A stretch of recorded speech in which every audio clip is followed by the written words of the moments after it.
Oke, assalamualaikum warahmatullahi wabarakatuh. Ya, selamat malam.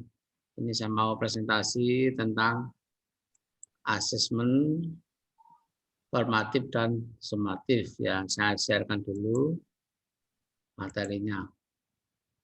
Nah, itu materinya. Kelihatan budaya materinya? Iya, Bapak, kelihatan. Nah, yang saya sekarang adalah agenda sesi, yaitu konsep asesmen formatif dan sumatif. Ya, bentuk asesmen dan umpan balik. Ini kalau kita bisa dibahas semua, kalau Pak cukup waktunya kita sambung ke teman berikutnya. Oke, sebelum ke sini saya punya kuis atau ice breaking sebentar ya, Bu Dayang Bu Reni. Ya, awan itu warnanya apa, Bu? Putih, Awan Pak. air putih. Susu warnanya? Putih. Putih. Sapi minum? Susu. Wah, Minum air. minum air itu ya. Ya, itu Terjebak saya. oh saya oke. Kayak baca untuk ice breaking saya. Iya, Pak. Oke. Oke, kita lanjut ke sini ke topiknya, yaitu yang pertama kita bahas yang ini asesmen formatif dan sumatif. Apa sih asesmen itu? Apa sih formatif itu? Ya. Apa sih sumatif itu? Nah, di sini kita perlu tahu. Kita lanjut. Nah, asesmen adalah upaya untuk mendapatkan data atau informasi dari proses dan hasil pembelajaran untuk mengetahui seberapa baik kinerja siswa terhadap capaian pembelajaran tertentu.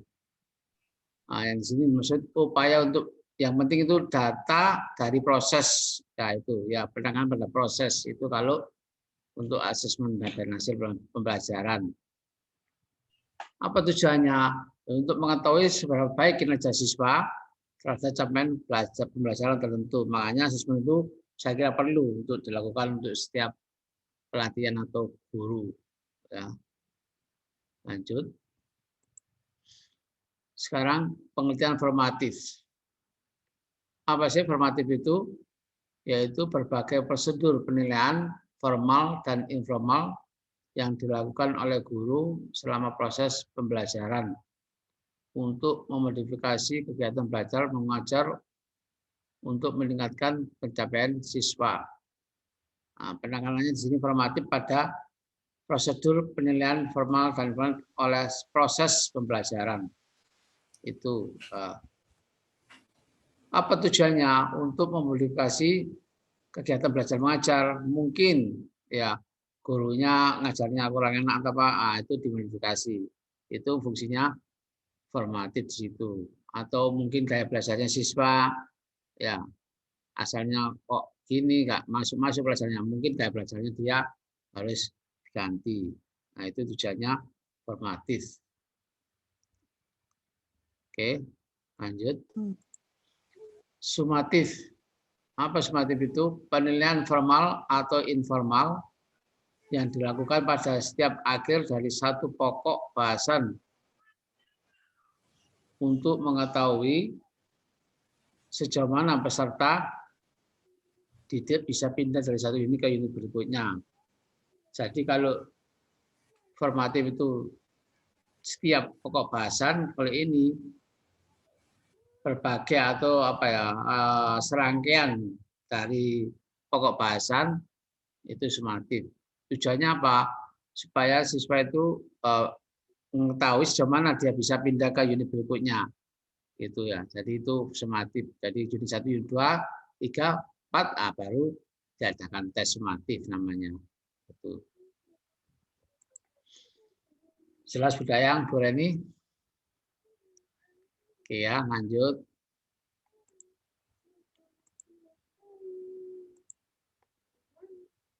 Assessment. Nah, jenis assessment di sini ada assessment S, for, of. S itu tadi yaitu asesmen formatif, asesmen sebagai refleksi proses pembelajaran. proses, penekanan pada proses. Memang proses penting daripada hasil. Ya, makanya di Allah kan di Islam kan bilang ya, manusia wajib berusaha, itu kan proses, tapi hasilnya Allah gitu ya. Man is purpose ya, man is purpose, God is dispose gitu ya. Terus untuk for itu perbaikan proses pembelajaran. Nah, berarti kalau nilainya atau belajarnya kurang memuaskan ya kita di posisi for ini diperbaiki lagi. Ya mungkin istilahnya di remedi lah gitu ya. Kalau assessment for. Sedangkan assessment of yaitu sumatif. Ya ini hasil akhir. Ya hasil akhir dari proses pembelajaran siswa. Dan biasanya kalau sumatif ini dari berbagai subbahasan ya, kalau konten saya itu assessment of atau assessment sumatif itu ya hasil akhir. Lanjut, kemudian asesmen formatif. Apa sih asesmen formatif itu? Evaluasi yang dilakukan pada setiap akhir pembahasan satu pokok bahasan, ya. Topik dan dimaksudkan untuk mengetahui semanakah proses pembelajaran telah berjalan sebagaimana yang direncanakan. Nah, itu. Jadi satu pokok bahasan habis, kita beli tes formatif. Gitu ya. Apa tujuannya? Itu mengetahui semana itu bisa berjalan seperti awak guru rencanakan, lo anak ini nilainya kok masih kurang atau anak ini kok nggak paham, nah, itu tahu di situ dari formatif itu di proses pembelajaran itu. Nah, mungkin dari sini gaya belajarnya atau mungkin gurunya namanya perlu diganti atau gimana itu perlunya gitu. Makanya nanti ada istilahnya apa di sini di bawah itu ada namanya apa di bawahnya umpan balik ya. Nah, itu tujuannya itu umpan balik itu ya untuk guru dan siswa. Gurunya gaya belajarnya ganti atau muridnya gaya belajarnya gaya mengajarnya gurunya diganti atau mungkin juga siswanya gaya belajarnya juga diganti. Itu ya. Terus asesmen sumatif adalah evaluasi yang dilakukan pada setiap akhir satu satuan waktu yang dilalui tercakup. Nah, ini tercakup lebih dari satu pokok bahasan, ya, lebih dari satu pokok bahasan itu, dan dimaksudkan untuk mengetahui bagaimana peserta didik telah dapat berpindah dari satu unit ke unit yang lain. Nah itu.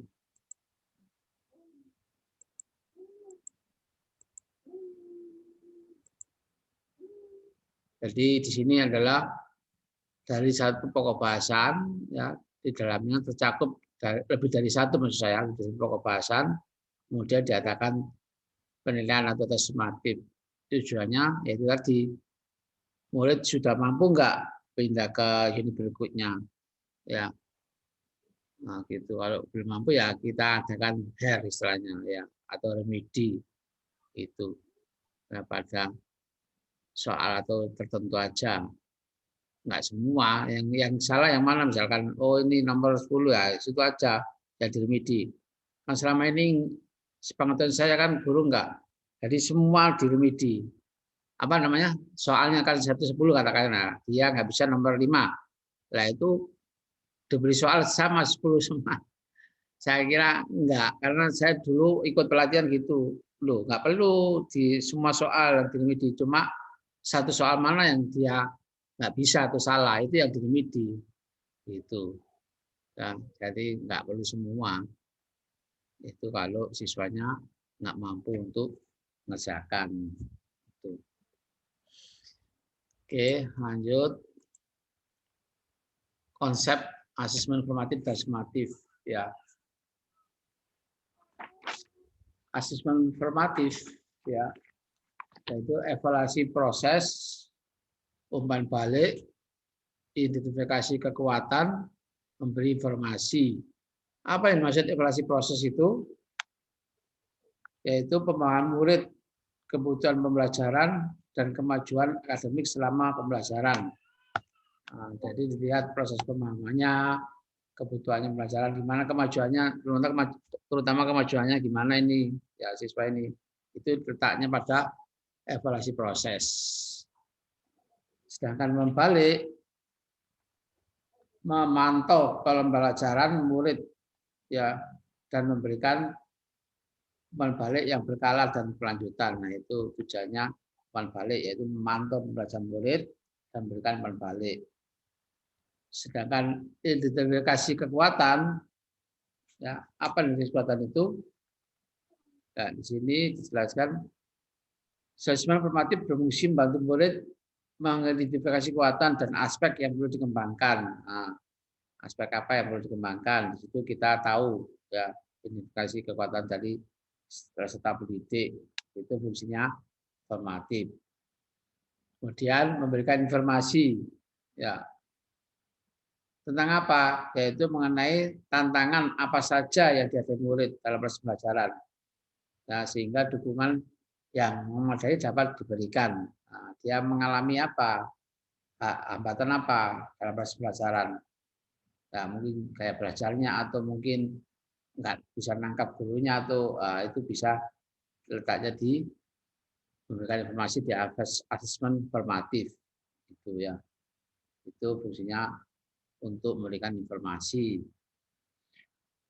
Sedangkan asesmen sumatif ya metode evaluasi yang dilakukan di akhir pembelajaran atau di sini evaluasi akhir pembelajaran benar ya itu metode evaluasinya. Kemudian diprioritaskan atas nilai ya. Kemudian perkembangan siswa untuk jenjang berikutnya. Apa yang dimaksud memprioritaskan nilai di sini? Biasanya siswa itu apa ya tidak, kalau bahasa Jawa tidak meraihkan, itu apa? Tidak menghiraukan ya, tidak menghiraukan proses pembelajaran, tapi dia mementingkan akhir pembelajaran, hasil akhir. Nah, itu yang perlu dikoreksi. Sebenarnya yang penting itu di prosesnya, ya bukan di akhir. Itu maksudnya diprioritaskan atas nilainya. Yang dimaksud perkembangan siswa.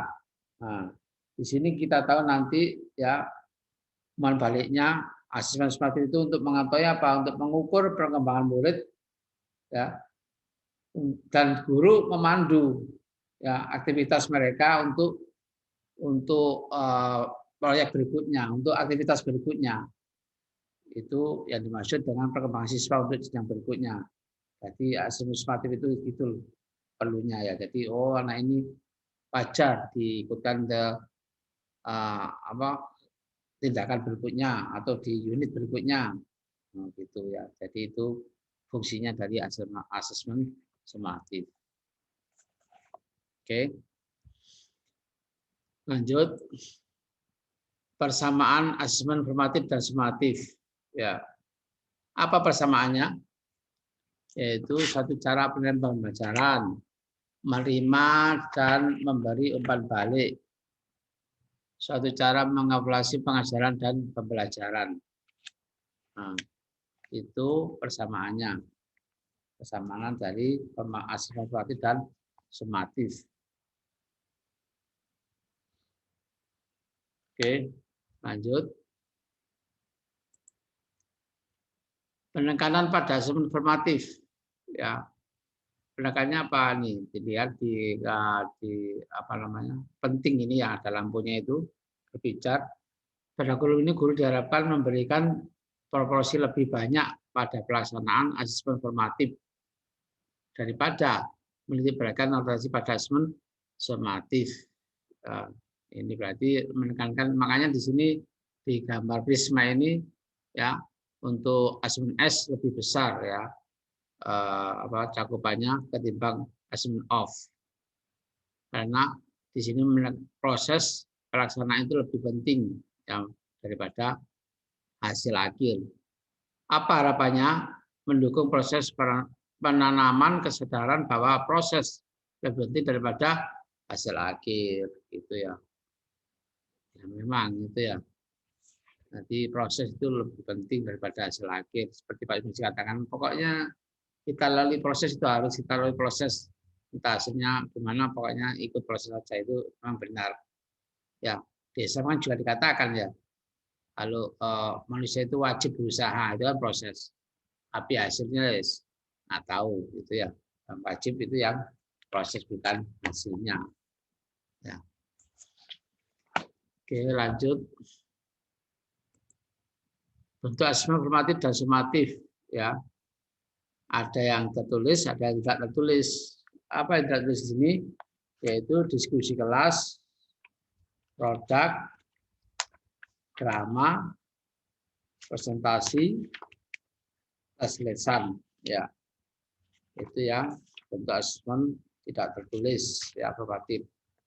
Yang dimaksud diskusi kelas apa? Tujuannya apa? Yaitu mengembangkan kemampuan berkomunikasi murid di depan publik dan mengemukakan pendapat. Itu tujuannya untuk diskusi. Juga melatih siswa untuk belajar berdemokrasi, bukan berdemonstrasi loh ya. Demokrasi, berdemonstrasi lah. Diskusi lapain ya. Demokrasi, mendengarkan dan menerima pendapat orang lain. Ya, itu fungsinya untuk belajar diskusi. Ya, itu ya, jadi pengembangan kemampuan komunikasi siswa, kemudian mendengar dan menerima pendapat orang lain. Biasanya kan sulit ya kalau orang menerima pendapat orang lain itu ya, saya namanya sendiri. Oke, kemudian apa produk itu? Produk, nah itu produk membuat, tujuannya apa? Siswa bisa membuat model miniatur, ya, seperti produk digital, produk seni dan lain. Juga bisa nanti mengembangkan kreativitasnya. Di situ punya kesempatan siswa mengembangkan kreativitasnya, menanamkan pengertian mengenai sebuah peristiwa, itu produk. Sedangkan drama mengembangkan kemampuan seni peran dan berkomunikasi murid. Nah, drama ini juga seni peran ya, seni peran, ya, bermain peran gitu loh. Ya, drama fungsinya untuk siswa itu mendorong murid untuk melihat sebuah masalah dari perspektif yang berbeda sehingga dapat menumbuhkan jiwa empati dan berpikiran kritis. Nah, drama itu juga bisa apa ya, membuat murid berpikiran kritis ternyata ya. Jadi tapi nggak semua ini hobi ya, drama nggak bisa sandiwara, nggak bisa action, polos saja ya, ada yang gitu ya. Kemudian presentasi, apa tujuan presentasi itu? Mengembangkan kemampuan berkomunikasi sama dengan diskusi tadi ya.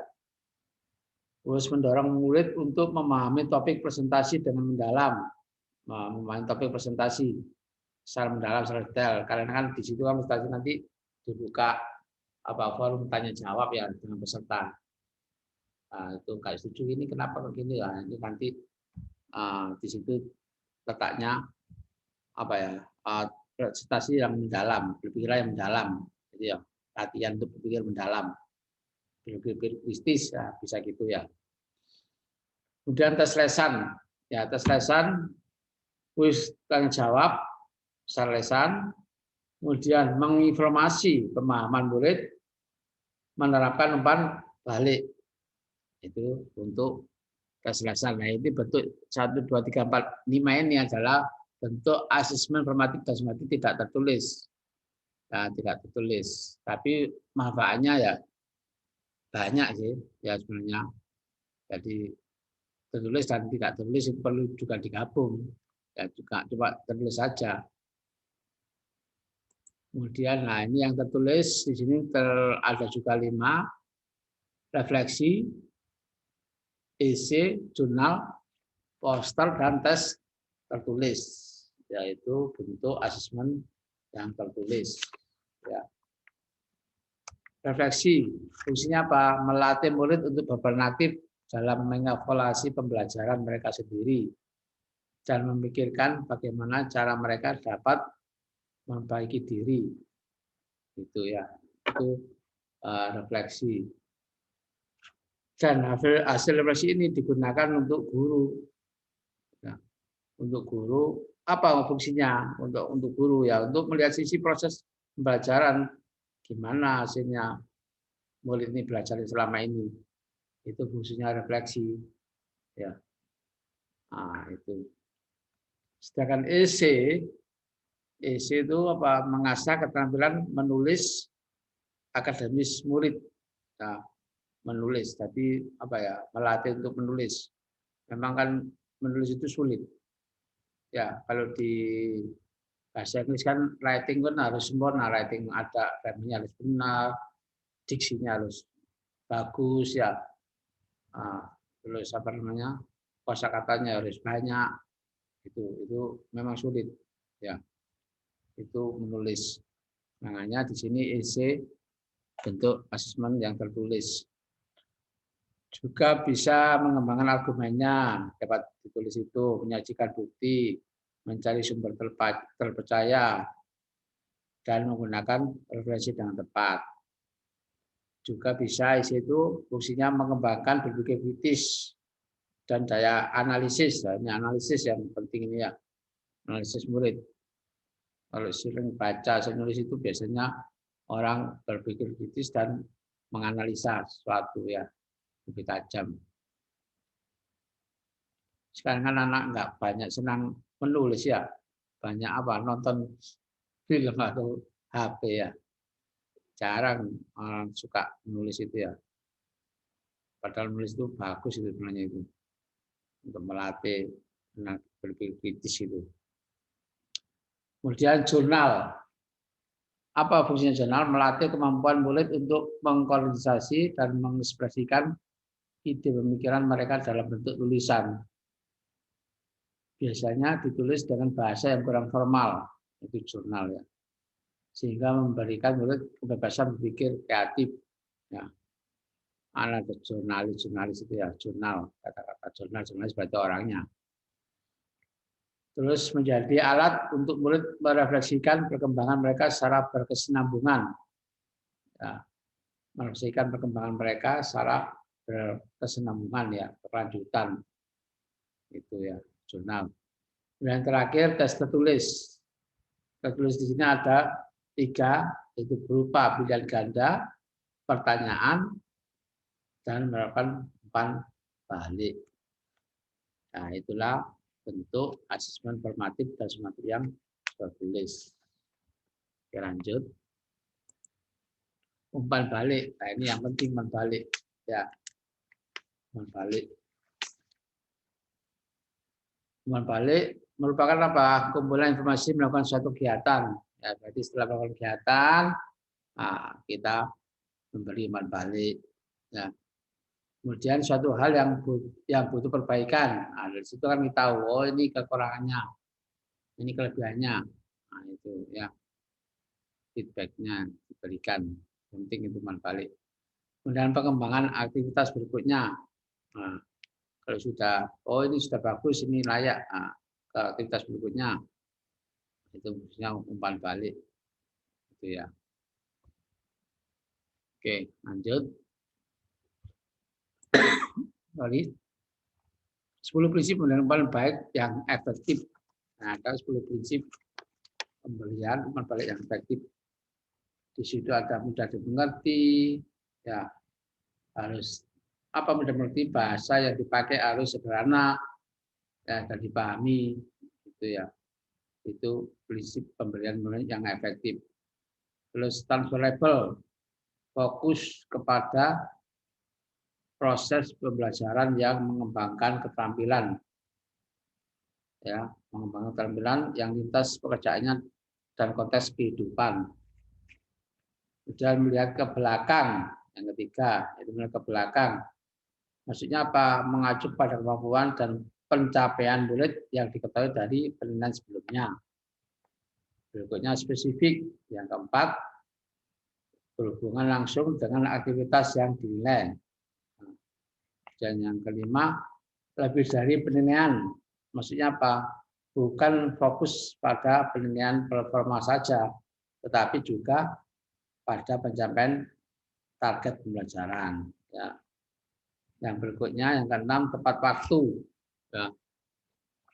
tepat waktu, cukup waktu agar bisa dipakai untuk memperbaiki diri dan berikutnya, harus tepat waktu.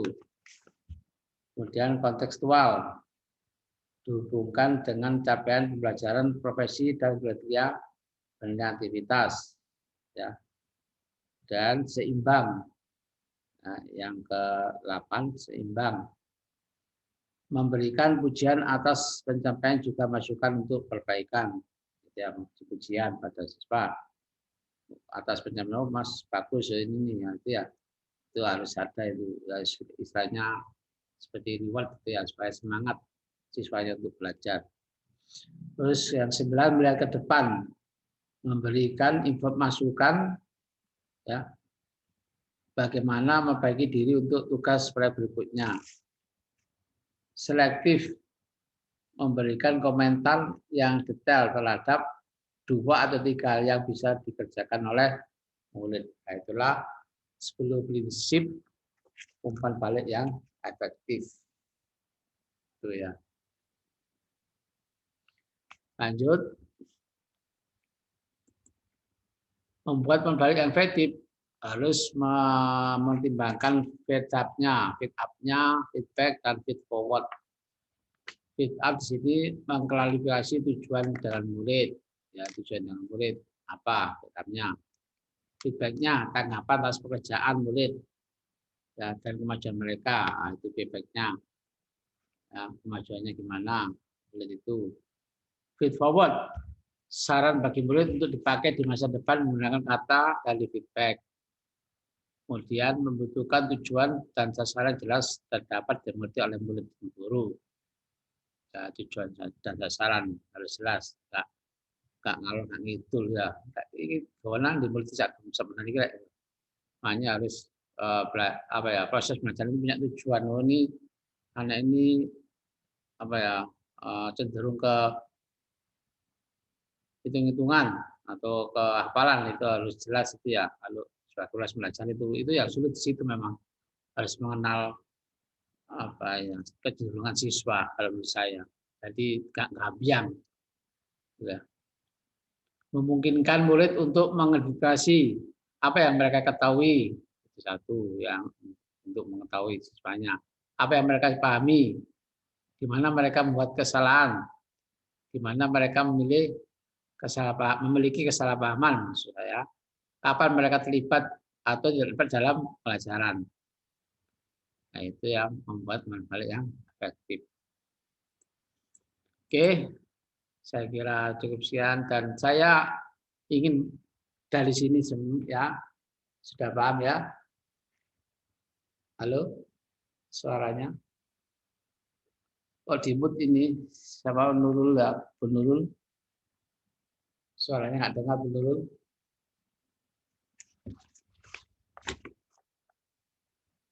Ini saya mau tanya ya, pada Bu Nurul. Siapa Bu Nurul?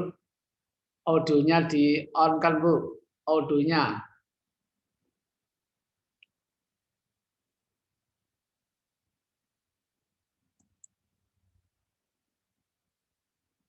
Audionya kok? Audionya Bu.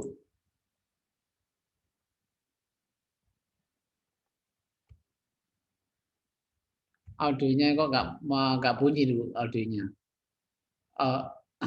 Di turn on Bu. Halo.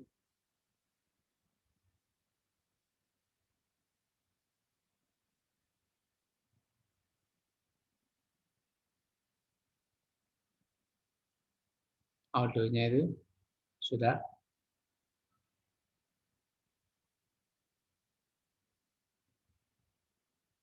nggak dengar ya, Bu Nurul? Dengar Bu?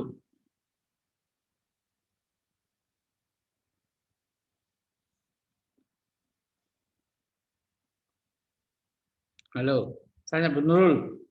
Bu, apakah seperti itu tadi Bu?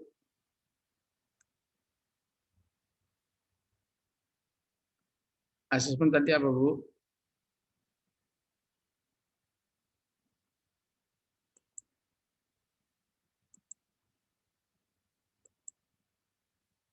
Halo, Bapak Budaya, asesmen apa Bu Nurul, asesmen tadi apa Bu?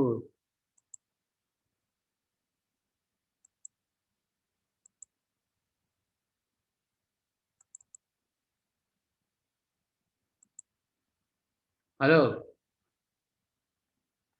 halo Bu Nurul. Kok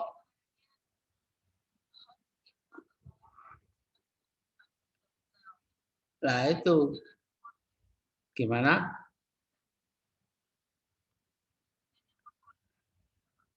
Ini sudah saya klik tapi nggak mau lihat. Itu letaknya udah yang juga ya. Udah yang audionya sudah nyala. Sudah bisa, Pak? Sudah bisa Udayang. dengar nggak, Pak? Ya, sudah Nah, dengar barusan saya. bisa, Bapak. Iya, coba itu. Tanya Bu Nurul Sudah, ya. Pak. Sudah bisa. Iya. Oke, Bu Nurul, saya tanya untuk pertanyaan Anda. Apakah asesmen itu tadi Bu?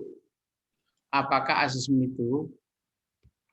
Oh, asesmen. Ya, Iya Pak, asesmen menurut saya upaya untuk mendapatkan data atau informasi dari proses dan hasil pembelajaran untuk mengetahui seberapa baik kinerja siswa terhadap capaian pembelajaran tertentu. oke, good. Ya, good students. You answer rightly. Oh, thank you, sir. Oke, Budaya. Saya tanya ke Budaya Iya, ya. Bapak. Siap. Budaya. Apa pengertian dari sumatif itu? Sumatif ya, Pak? Oke. Sumatif itu penilaian atau penilaian formal atau informal yang dilakukan pada setiap akhir dari suatu pokok bahasan. Jadi untuk mengetahui sejauh mana peserta didik bisa pindah dari satu unit ke unit berikutnya. Atau dari materi satu ke materi berikutnya, Bapak. Ya, itu sumatif ya. Oke, Bu Reni. Bu Reni dengar, Bu Reni?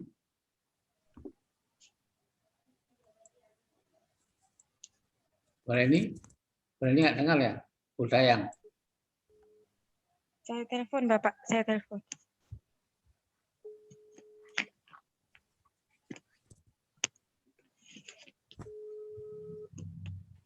Bu Reni? Ya. Oke ya, tolong jawab pertanyaan saya Bu ya. Ya. Ide, Pertanyaan saya. tes tertulis, dan poster. Oke, good. Sebelum saya tanya sudah jawab, hebat sekali Bu Reni.